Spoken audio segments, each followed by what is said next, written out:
L'ouverture à Paris du procès d'un djihadiste français qui avait enlevé sa petite fille de 18 mois pour l'emmener en Syrie.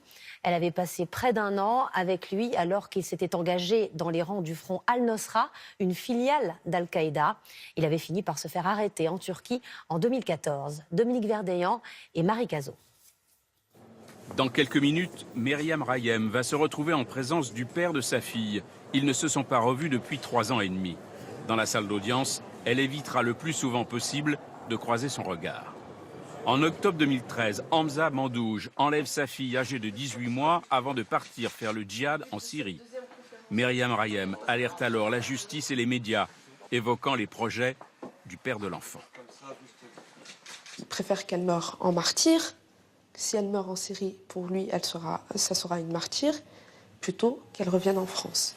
En août 2014, elle se rend à la frontière turco-syrienne, à Hatay. Elle parvient à récupérer sa fille et à faire arrêter son ex-mari.